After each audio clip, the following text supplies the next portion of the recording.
Welcome to the One Year Bible, January 19. The Old Testament reading, Genesis chapter 39, verse 1 through chapter 41, verse 16. When Joseph was taken to Egypt by the Ishmaelite traders, he was purchased by Potiphar, an Egyptian officer. Potiphar was captain of the guard for Pharaoh, the king of Egypt. The Lord was with Joseph, so he succeeded in everything he did as he served in the home of his Egyptian master. Potiphar noticed this and realized that the Lord was with Joseph, giving him success in everything he did. This pleased Potiphar, so he made Joseph his personal attendant. He put him in charge of his entire household and everything he owned. From the day Joseph was put in charge of his master's household and property, the Lord began to bless Potiphar's household. For Joseph's sake, all his household affairs ran smoothly, and his crops and livestock flourished. So Potiphar gave Joseph complete administrative responsibility over everything he owned. With Joseph there, he didn't worry about a thing, except what kind of food to eat. Joseph was a very handsome and well-built young man, and Potiphar's wife soon began to look at him lustfully. "Come and sleep with me," she demanded. But Joseph refused. "Look," he told her, "my master trusts me with everything in his entire household. No one here has more authority than I do. He has held back nothing from me except you, because you are his wife. How could I do such a wicked thing? It would be a great sin against God." She kept putting pressure on Joseph day after day, but he refused to sleep with her, and he kept out of her way as much as possible. One day, however, no one else was around when he went in to do his work. She came and grabbed him by his cloak, demanding, "Come on, sleep with me." Joseph tore himself away, but he left his cloak in her hand as he ran from the house. When she saw that she was holding his cloak and he had fled, she called out to her servants. Soon all the men came running. "Look," she said, "my husband has brought this Hebrew slave here to make fools of us. He came into my room to rape me, but I screamed. When he heard me scream, he ran outside and got away, but he left his cloak behind with me." She kept the cloak with her until her husband came home. Then she told him her story. "That Hebrew slave you've brought into our house tried to come in and fool around with me," she said. "But when I screamed, he ran outside, leaving his cloak with me." Potiphar was furious when he heard his wife's story about how Joseph had treated her. So he took Joseph and threw him into the prison where the king's prisoners were held, and there he remained. But the Lord was with Joseph in the prison and showed him his faithful love. And the Lord made Joseph a favorite with the prison warden. Before long, the warden put Joseph in charge of all the other prisoners and over everything that happened in the prison. The warden had no more worries because Joseph took care of everything. The Lord was with him and caused everything he did to succeed. Sometime later, Pharaoh's chief cupbearer and chief baker offended their royal master.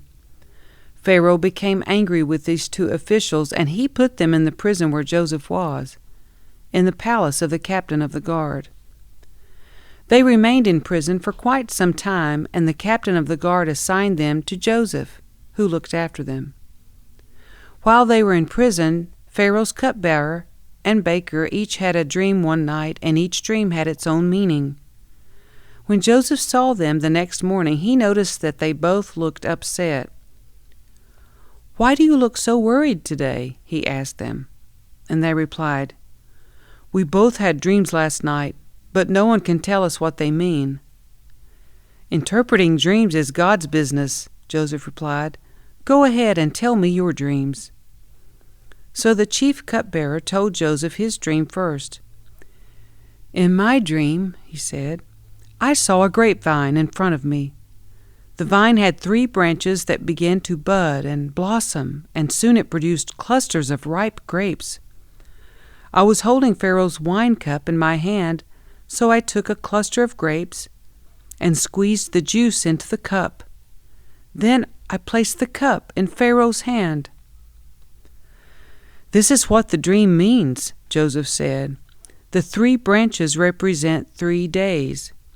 Within 3 days, Pharaoh will lift you up and restore you to your position as his chief cupbearer. And please, remember me, and do me a favor when things go well for you. Mention me to Pharaoh, so he might let me out of this place, for I was kidnapped from my homeland, the land of the Hebrews, and now I'm here in prison, but I did nothing to deserve it."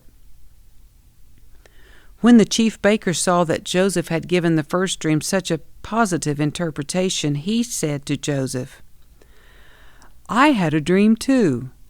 In my dream, there were 3 baskets of white pastries stacked on my head. The top basket contained all kinds of pastries for Pharaoh, but the birds came and ate them from the basket on my head." "This is what the dream means," Joseph told him. "The 3 baskets also represent 3 days. 3 days from now, Pharaoh will lift you up and impale your body on a pole. Then birds will come and peck away at your flesh." Pharaoh's birthday came 3 days later, and he prepared a banquet for all his officials and staff. He summoned his chief cupbearer and chief baker to join the other officials. He then restored the chief cupbearer to his former position so he could again hand Pharaoh his cup. But Pharaoh impaled the chief baker, just as Joseph had predicted when he interpreted his dream. Pharaoh's chief cupbearer, however, forgot all about Joseph, never giving him another thought.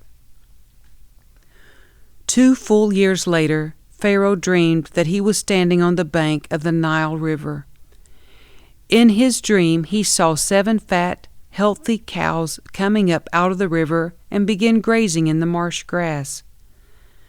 Then he saw 7 more cows come up behind them from the Nile, but these were scrawny and thin. These cows stood beside the fat cows on the riverbank. Then the scrawny, thin cows ate the 7 healthy, fat cows. At this point in the dream, Pharaoh woke up. But he fell asleep again and had a second dream. This time he saw 7 heads of grain, plump and beautiful, growing on a single stalk. Then 7 more heads of grain appeared, but they were shriveled and withered by the east wind. And these thin heads swallowed up the 7 plump, well-formed heads. Then Pharaoh woke up again and realized it was a dream. The next morning Pharaoh was very disturbed by the dreams, so he called for all the magicians and wise men of Egypt. When Pharaoh told them his dreams, not one of them could tell him what they meant. Finally, the king's chief cupbearer spoke up.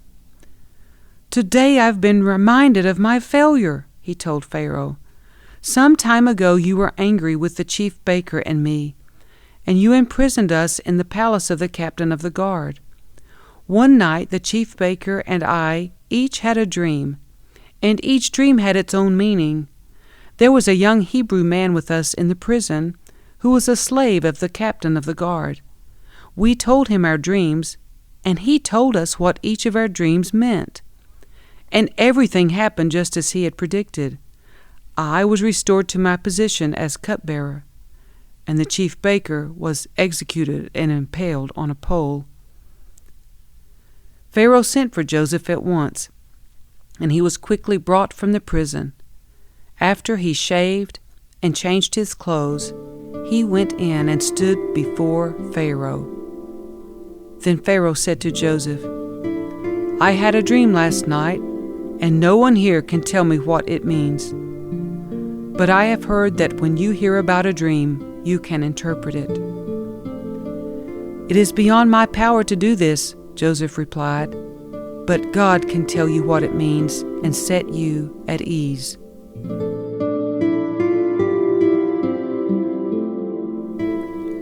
The New Testament reading, Matthew chapter 12, verse 46 through chapter 13, verse 23.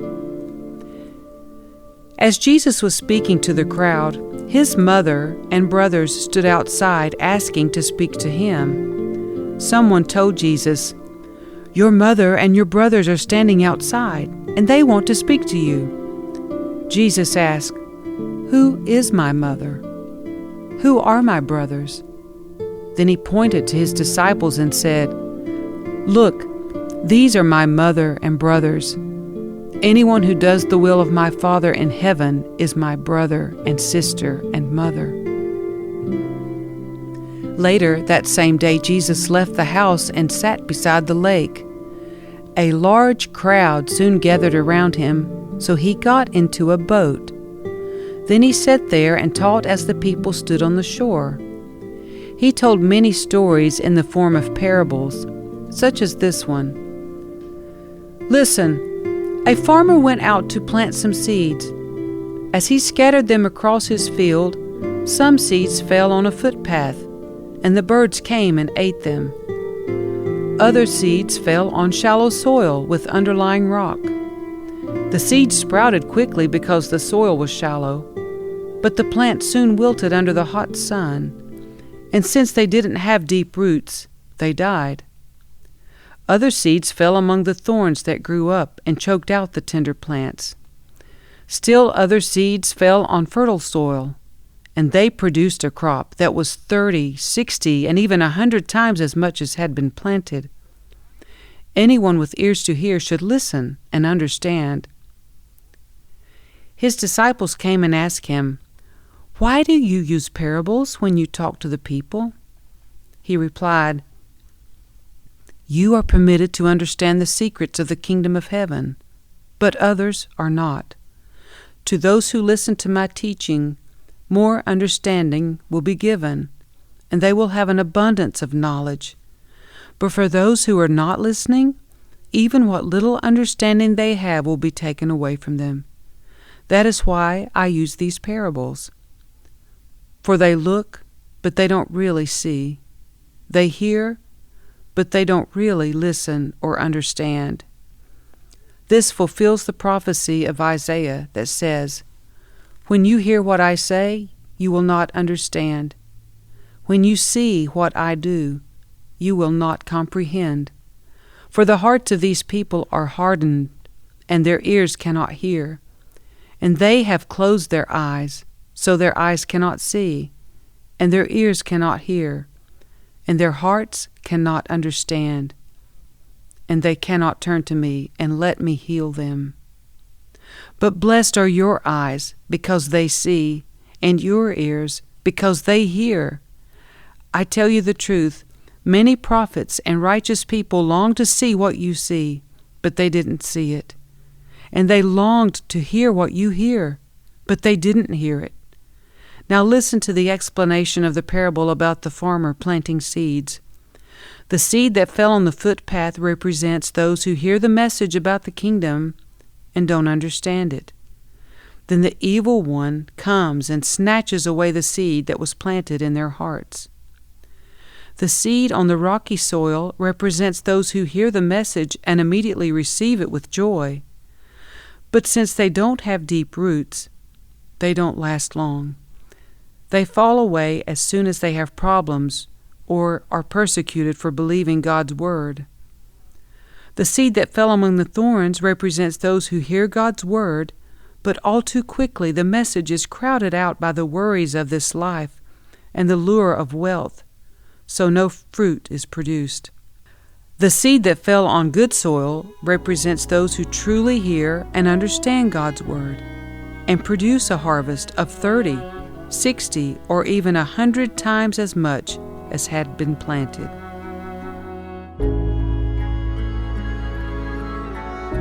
Psalm 17, verses 1 through 15. O Lord, hear my plea for justice. Listen to my cry for help. Pay attention to my prayer, for it comes from honest lips. Declare me innocent, for you see those who do right. You have tested my thoughts and examined my heart in the night. You have scrutinized me and found nothing wrong. I am determined not to sin in what I say. I have followed your commands, which keep me from following cruel and evil people. My steps have stayed on your path. I have not wavered from following you. I am praying to you because I know you will answer, O God. Bend down and listen as I pray. Show me your unfailing love in wonderful ways. By your mighty power you rescue those who seek refuge from their enemies. Guard me as you would guard your own eyes. Hide me in the shadow of your wings. Protect me from wicked people who attack me, from murderous enemies who surround me. They are without pity. Listen to their boasting. They track me down and surround me, watching for the chance to throw me to the ground. They are like hungry lions, eager to tear me apart, like young lions hiding in ambush. Arise, O Lord, stand against them, and bring them to their knees. Rescue me from the wicked with your sword.